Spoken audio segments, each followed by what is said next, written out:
하나님의 말씀을 가지고 라마레이가 아닌 에나꼬레의 인생이라는 주제로 우리 함께 은혜를 나눠봤으면 좋겠습니다.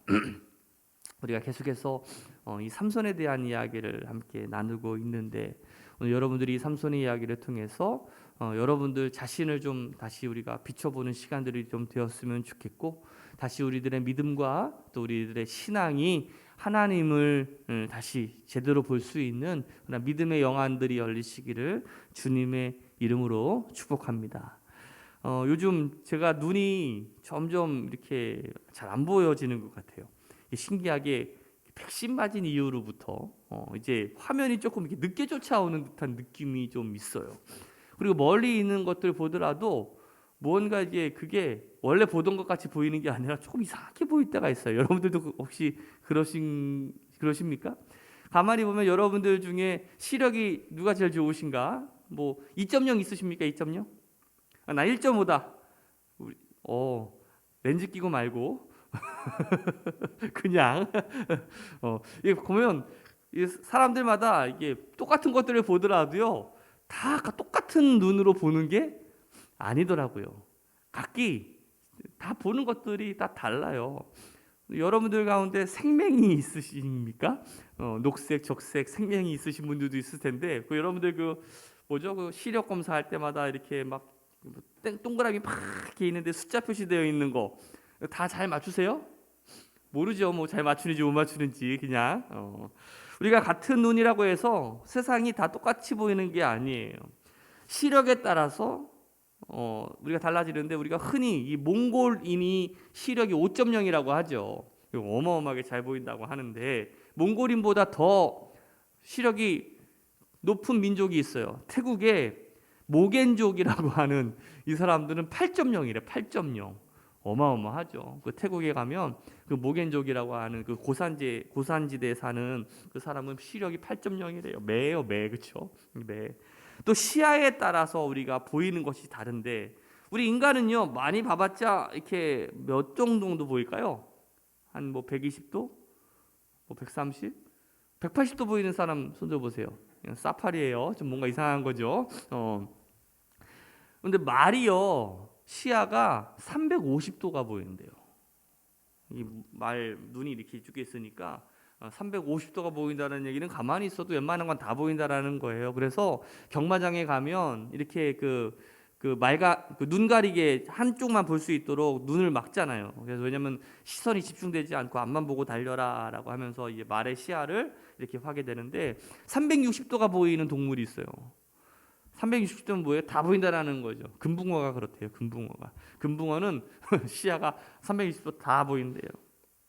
그런데 여러분들 그 개구리 있잖아요. 개구리는 눈동자가 움직이지를 않는데요. 눈동자가 움직인다는 것은 그 움직임에 맞춰서 내 동공이 커지기도 하고 작아지기도 한다는 건데, 그러니까 개구리 앞에 딱 가만히 있으면 파리나 다른 동물들은 어떻게 하면 되냐면 가만히 있으면 살아요. 근데 어떻게 되면 움직이는 순간에 잡아먹히는 거야. 근데 이 개구리는 웃긴 게 칼라를 구분을 못한대요. 칼라. 그러니까 개도 그러고 이게 녹적새를 구분 못한대잖아요. 그러니까 흑백의 인생을 보는 거 아니겠습니까? 제가 그거를 보면서 참 많은 생각을 해봤어요. 똑같은 눈을 가지고 똑같은 시야가 있다라고 할지라도 우리가 볼 수 있는 한계가 있구나. 우리 인간적인 눈은 특히 더 한계가 있구나. 그래서 사람들은 어떻게 보면 다 자기가 보고 싶은 것만 보는지 모르겠지만, 이 세상에 우리가 알지 못하는 것들이 훨씬 더 많이 있다라는 것. 그냥 내가 보이는 게 전부는 아니라는 거예요. 서울대학교 심리학과 교수 가운데 최인철 교수라는 분이 프레임이라고 하는 책이 있었어요. 아마 읽어보신 분들이 있으실 텐데, 이 프레임이라고 하는 책에서 우리가 어떤 프레임, 어떤 시야, 어떤 시각을 갖느냐에 따라서 어떤 세상이 달라 보이게 되고 인생이 바뀐다라는 것이죠. 그 책 내용 가운데 제가 참 재미있는 얘기가, 핑크를 좋아하는 그 왕이 있었습니다. 퍼시라고 하는 왕이 있었는데, 그러니까 온 동네를 핑크를 만들기를 원했어요. 제가 전에도 한번 이 이야기를 했던 적이 있는 것 같은데, 결국 모든 곳을 핑크로 바꾸기 위해서는 다른 사람의 것을 바꾸는 것이 아니라 결국 내가 이 선글라스, 핑크색의 선글라스를 끼면 결국 모든 것들이 보인다라는 어떤 프레임에 대한 것을 우리에게 잘 설명해 준다라고 할 수가 있을 텐데, 예수를 믿는 사람과 예수를 믿지 않는 사람들을 봐도 마찬가지예요. 겉으로 봤을 때는요, 우리가 구분하기가 쉽지가 않습니다. 얼굴도 비슷해 보이고 사는 방식도 참 비슷합니다. 같은 아파트에서 또 같은 차를 타고 직업도 비슷합니다. 그렇지만 좀 더 깊이 있게 살펴보면 결정적인 차이가 있습니다. 바로 가치관이 다르다라는 거예요. 무엇을 중요하게 여기느냐의 어떤 시각 차이가 있다라는 것이죠. 우리가 예수를 믿는다라는 것은요, 성경적인 시각으로 이 세상을 바라본다라는 것이에요. 이게 무슨 말이냐면, 내가 예수님이라고 하는 렌즈, 예수님이라고 하는 안경을 끼고 이 세상을 바라본다라는 거예요. 그래서 이 본회퍼라고 하는 신학자는 그리스도인이라면 그리스도 안에서 나를 발견하는 사람이 그리스도인이다라고 말하고 있어요. 그리스도라는 렌즈를 끼고 나 자신을 바라보고 그리고 세상을 바라볼 수 있는 사람이 바로 그리스도인이라는 것이죠. 한번 옆 사람한테 한번 물어보세요. 어떤 안경을 끼고 있습니까? 시작. 어떤 사람은요, 이 돈의 안경을 껴가지고 뭐든지 보는 게 다 물질적인 것, 돈밖에 보이지 않는 사람이 있어요. 어떤 사람은 주식, 어떤 사람은 자동차, 어떤 사람은 집. 그렇죠? 저마다 자기의 어떤 그 렌즈를 끼고 이 세상을 바라보고 있다라는 것이죠.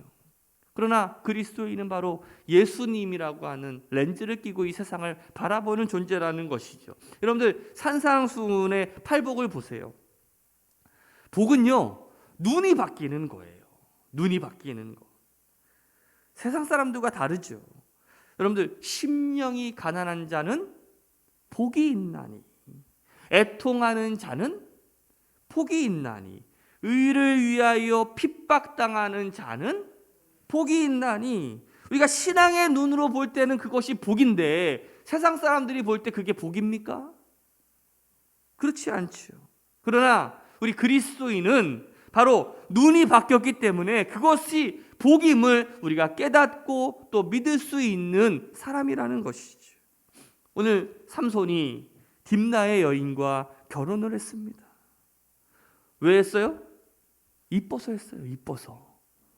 딥나라고 하는 여인을 한번 좀 보고 싶어. 얼마나 이쁜지.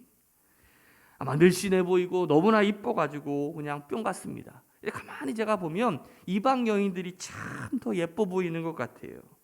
우리가 교회 생활을 우리가 오래 저도 해봤지만 가만히 보면 교회 안에 있는 자매들보다 저 홍대에 가거나 강남역에 가면 훨씬 질적인 차이가 조금 있어요. 뭐 누가 더 낫다는 얘기는 안 했는데, 이 세상의 여자들이 이쁜 이유가 있습니다. 왜냐하면 승부를 걸 만한 것이 바로 외모밖에 없기 때문에 그래요. 다듬을 것이 외모밖에 없어요. 오직 거기에만 승부를 겁니다. 그래서 겉으로 보면 얼핏 이쁠 수 있어요.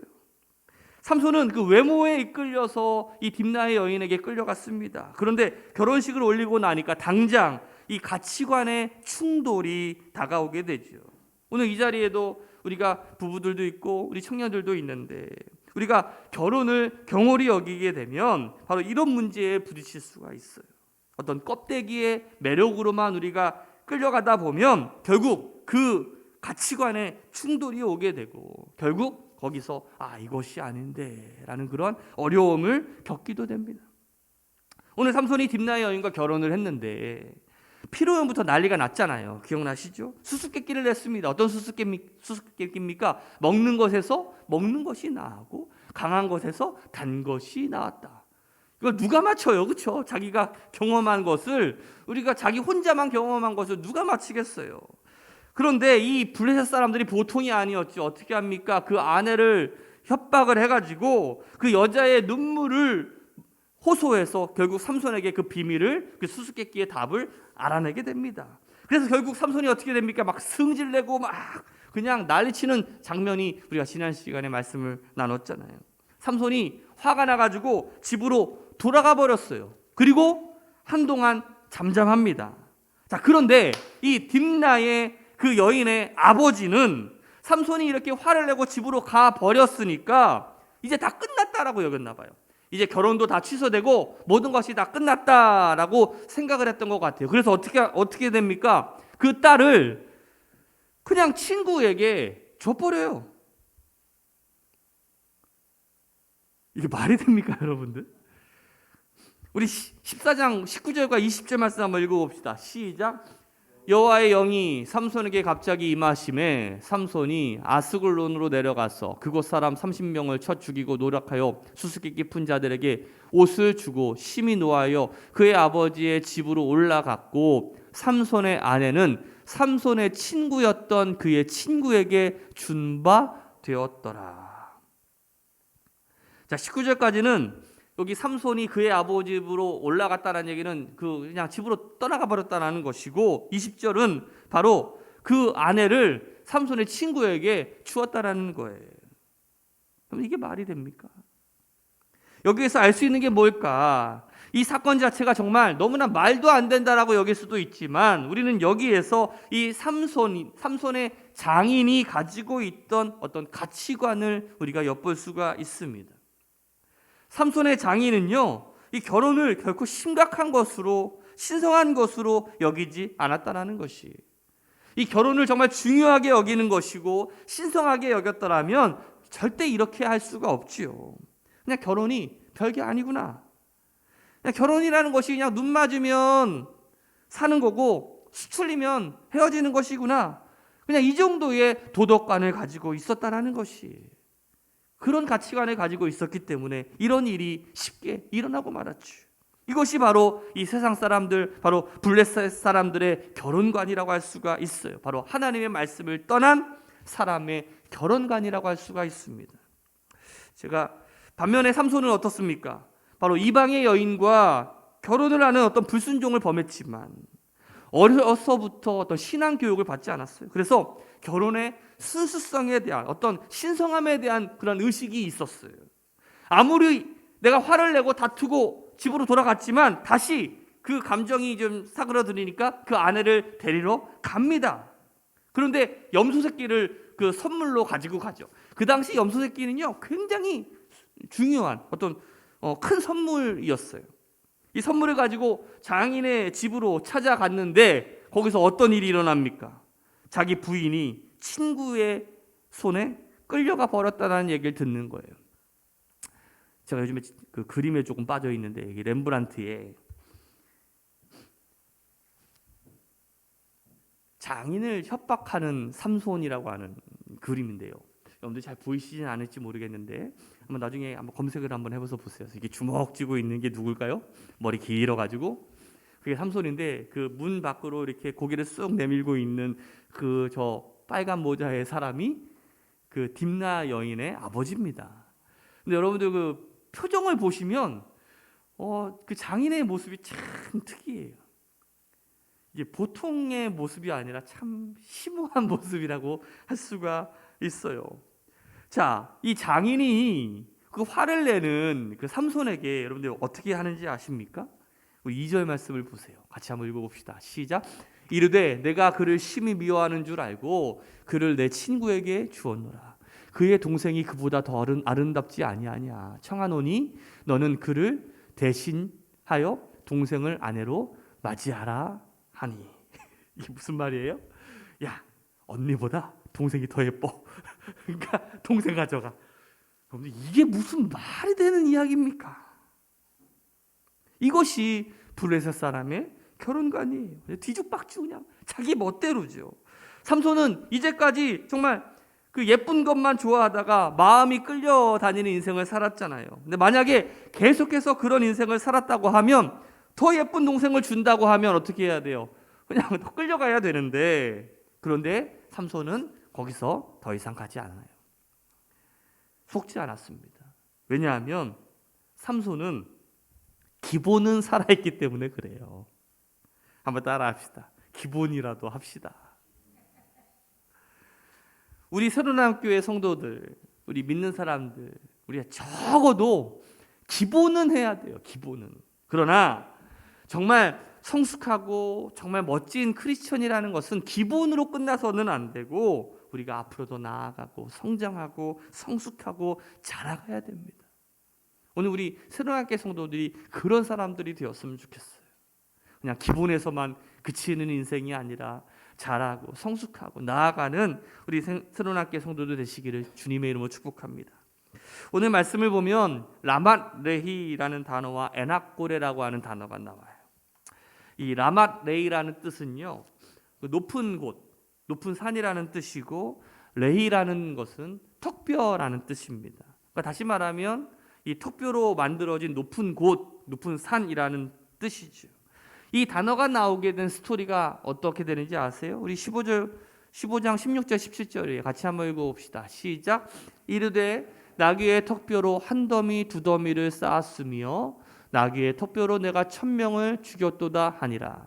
그가 말을 마치고 턱뼈를 자기 손에서 내던지고 그곳을 라맛레히라 이름하였더라. 자, 그런가 하면 18절 이하의 말씀을 보면 이 에낙고레라고 하는 배경이 나오게 되는데, 자, 삼손이 나귀 턱뼈 하나로 이 블레셋 사람 1000명을 죽여요. 그런데 그 과정에서 심각한 부작용을 경험하게 되는데, 자, 18절 말씀이에요. 같이 읽어봅시다. 삼손이 심히 목이 말라 여호와께 부르짖어 이르되 주께서 종의 손을 통하여 이 큰 구원을 베푸셨사오나 내가 이제 목말라 죽어서 할례 받지 못한 자들의 손에 떨어지겠나이다 하니. 그런데 보면 인간이 바로 이렇습니다. 나귀 턱뼈 하나로 수천 명, 수많은 적을 무찌르고 정말 영웅같이 나타나지만 정작 자기 내면의 목마름 때문에, 그 문제 때문에 쓰러지는 것이 어떤 인간의 모습이고 인간의 모순이라고 할 수가 있겠죠. 삼손은 이렇게 타는 목마름을, 어떤 죽을 것 같은 것들을 경험하면서 성경에서 처음으로 삼손이 이 문제를 가지고 하나님 앞에 하나님을 부르는 장면이 나와요. 가만히 보면 사람은 자기 힘으로 막 살다가 막 안 되고 정말 죽을 것 같으면 그제서야 하나님을 불러. 참 이게 참 우리 인간의 아픔의 모순 아닐까라는 생각이 들어요.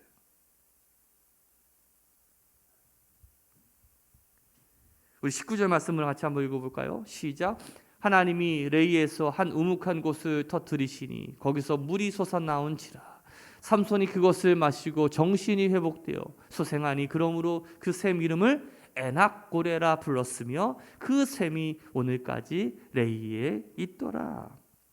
바로 에낙고레라고 하는 이름의 유래가 바로 여기에서 시작된 것이. 제가 에낙고레 검색을 하니까 여기 근처 어디에 카페라고 이름이 되어 있더라고요. 카페, 커피숍 이름이 되어 있어요. 바로 크리스천이 아닌가라는 생각이 드는데, 이 라말레이가 눈에 보이는 어떤 가시적인 승리, 그것을 이룬 성취에서 어떤 인간의 기쁨을 표현하는 것이 라말레이라고 한다면, 이 에낙고레란 하나님의 은혜를 경험하고 거기서 기쁨을 얻는 감격을 표현하는 것이라고 할 수가 있겠죠. 오늘 우리 인생에 이 라말레이라고 하는 인생이 있는 것도 중요합니다. 우리가 가지고 있는 재능을 가지고서 무언가 내가 할 수 있는 어떤 성취와 어떤 것들을 얻어내는 것도 참 중요합니다. 그러나 그것을 넘어서서 우리 삶에 항상 개입하시고 함께 하셔서 우리에게 정말 풍족한 은혜를 주시는 하나님의 어떤 역사, 그 에낙고레의 은혜를 경험하는 것이 너무나 중요하다라는 것이. 저는 우리 새로운학교 성도들이 우리 신앙생활을 하면서 인간의 노력에 대한 감격을 표현하는 어떤 라말레이도 좋지만, 그보다 더 하나님께서 우리의 삶을 간섭하시고 또 우리의 삶을 승리로 이끄시는 그 에낙고레의 삶을 경험하는 그러한 우리 믿음의 사람들 되시기를 축복합니다. 우리가 경험해야 돼요. 하나님께서 우리의 삶에 어떻게 하셔서 또 이것들을 주시고 또 어떻게 우리를 변화시키고 또 우리 삶에 어떻게 역사하셨는지를, 또 우리가 함께 기도할 때마다 하나님께서 어떻게 응답하셨는지를 우리가 그것을 경험해야 돼요. 근데 우리는 그것을 너무나 쉽게 잊어버려요. 너무나 쉽게 망각할 때가 많이 있어요. 그래서 내가 이룬 것만, 내가 얻은 것만 기억할 때가 많이 있어요. 그것 또한 주님께서 주셨었는데 우리가 그것을 착각하면서 살 때가 너무나 많이 있다는 것이죠. 우리 옆 사람한테 이렇게 인사합시다. 착각하지 맙시다. 우리가 이 라마레히에만 머물게 된다면 우리는 결국 자기 연민, 자기 자랑, 자기 공로의 틀을 우리가 벗어날 수가 없어요. 낙이 턱뼈의 언덕이라는 뜻을 가진 이 라마레히에 머물러 있는 이 삼손의 모습을 여러분들 보세요. 제가 이 설교를 준비하면서 이 사도 바울의 말씀이 계속해서 제 그 귓가에 맴맴 돌더라고요. 고린도전서 15장 10절 말씀이었어요. 나의 나된 것은 다 주의 은혜라. 내가 된 것은 다 하나님의 은혜라는 것이. 그런데 삼손은요, 착각하면서 살아가고 있어요. 우리 16절 말씀 보세요. 같이 한번 읽어봅시다. 시작. 이르되 나귀의 턱뼈로 한 더미 두 더미를 쌓았으며 나귀의 턱뼈로 내가 1000명을 죽였도다 하니라. 이 구절이 있는데 이 내가라는 단어가 제 귀에 계속해서 거슬리는 거예요. 이 삼손의 모습을 보세요. 라마레이에 머물러 있는 이 삼손의 모습은 어떻게 해요? 수많은 적들을 죽이면서 어떻게 보면 그 공로와 그 자기의 상들을 계속해서 한 더미, 두 더미씩 쌓아놓는 어떤 자기 공로와 자기 연민의 삶을 살아가고 있지 않습니까? 내가 했다라는 거예요. 내가 했다라는 거예요. 그런데 14절의 말씀을 한번 읽어봅시다. 삼손이 레이의 이름에 블레셋 사람들이 그에게로 마주 나가며 소리 지를 때, 자, 여호와의 영이 삼손에게 갑자기 임하시매 그의 팔 위에 밧줄이 불탄 삼과 같이 그의 결박되었던 손에서 떨어진지라. 이것이 지금 하나님과 삼손의 시각 차이예요. 삼손은 이 나귀의 턱뼈로 1000명을 죽인 이 괴력을 발휘한 이 내가를 강조했지만 하나님은 이 삼손이 가진 어떤 힘, 그 괴력이나 그가 썼던 그 나귀 턱뼈가 대단한 능력의 원천이 아니라 그런 삼손을 붙잡고 있는 하나님이 너의 힘의 원천이다라는 것을 알려주고 있는 거죠. 우리 믿음의 선배들이 즐겨 찬송 부르던 그 찬송가 가운데 이런 찬송이 있어요. 지금까지 지내온 것 주의 크신 은혜라 한이 없는 주의 사랑 어찌 이루 말하랴. 오늘 우리의 어떤 윗세대 선배들은 우리 때보다 훨씬 힘든 시대를 살았습니다. 그런데 그럼에도 불구하고 힘들 때마다 모여서 기도하고 눈물로 엎드리고, 저 어렸을 때 교회 같은 데 가면 막 판자 마룻바닥 같은데 뭐 저는 온풍기 그런 게 어디 있어요? 바닥에 뭐 보일러 그런 게 어디 있어요? 그렇죠? 그냥 난로 같은 거 하나 펴대고 거기 방석 요즘처럼 우리 교회처럼 방석도 좋은 것도 아니야. 그렇죠? 여러분들 옛날 방석 그거 갖다 놓고서 막 찬양 부르고 기도하고 뭐 요즘처럼 뭐 기타가 있냐 뭐 그렇다고 신디가 좋냐 앰프가 좋냐 뭐 드럼 뭐 이런 게 어디 있어요. 그냥 푹 하나 가지고 막 불길 같은 성신여 강구한 막 이 찬양 부르면서 막 그냥 뜨겁게 기도하고 막 그랬던 우리 믿음의 선배들의 모습이 바로 이 기도하는 가운데 수많은 것들을 경험하고 이뤄냈다라는 거 아니겠습니까? 우리가 좀 잘 살게 되었다고, 내가 좀 잘났다고 해서, 다시 말하면 내가 라마레이에 머물게 되는 순간에 우리는 큰일을 당하게 되는 거예요. 가만히 보면 사람들은요, 과시하는 거 참 좋아합니다. 그렇죠? 뭔가 좀 드러나는 거 참 좋아해요. 내가 무엇을 했네, 내가 무엇을 가지고 있네, 내가 어떤 기념비를 쌓았네. 그래서 이력서에 보면 막 경력하고 막 그냥 그 양력을 막 채우기 위해서 막 애쓰지 않습니까? 자, 우리 16절 말씀 다시 한번 읽어볼까요? 시작. 이르되 나귀의 턱뼈로 한 더미 두 더미를 쌓았으며 나귀의 턱뼈로 내가 1000명을 죽였도다 하니. 어떤 이 결과물을 하나 둘 쌓아두는 이 모습을 여러분들 기억해 보십시오. 결국 내가 한 더미 두 더미 이렇게 내가 했다라는 거 아니겠어요? 이것이 인간의 모습이고요, 자기 과시를 자랑하는 그러한 우리 인간의 어떤 본성이라고 할 수가 있어요. 그러나 중요한 것은요, 하나님이 함께하지 않는 한 우리의 힘으로 세상을 이길 수 없다라는 거예요. 착각해서는 안 돼요. 제 아무리 삼손이라고 할지라도 결국 지치고 결국 지게 되어 있어요. 우리 18절 말씀에 이 삼손의 외침에 여러분들 주목하십시오. 이제 목말라 죽어서 할례 받지 못한 자들의 손에 떨어지겠나이다. 이게 뭐예요? 내가 죽겠나이다라는 뜻 아니겠습니까? 삼손은 2번에 걸쳐서 목마르다라고 외치고 있습니다. 저는 여기에 이 외침에 2개의 의미가 있다라고 생각이 드는데, 하나는 어떤 육신의 힘, 인간적인 방법은 반드시 한계가 온다라는 것이, 누구나 목마름, 절망과 고통과 좌절을 경험하게 된다라는 것이죠. 반드시 우리 인생 가운데 터널을 지날 수밖에 없어요. 또 하나는 라말레이만 추구하는 사람은 결국 영적으로는, 내면적으로는 이 목마름과 갈증으로 고뇌를 느끼며 살아간다라는 것이, 그래서 많은 사람들이 어떤 돈을 벌고 많은 것들을 얻는 것 같지만 그 가운데서도 그런 극도의 우울증과 또 약으로 버티는 사람들이 얼마나 많이 있습니까? 여러분들, 우리가 먹는 음식이요, 조선시대 임금님보다 훨씬 더 잘 먹고 있는 거 알고 계시죠? 훨씬 더 많은 편리와 혜택을 누리면서 살아가지만 여러분들, 수많은 사람들이 우울증과 수많은 약물로 우리 인생을 좀먹으면서 삶을 살아가고 있어요. 결국 내가 이룬 이 결과물들이 산더미처럼 쌓아두고 있는지는 모르지만 그 내면에 그 영적인 목마름의 문제가 해결되지 않고 정말 죽을 것 같은 갈증을 느끼는 것이 우리의 인생이라는 것이에요. 전에 드라마에 그 대사가 갑자기 생각이 납니다. 무엇이 중한디?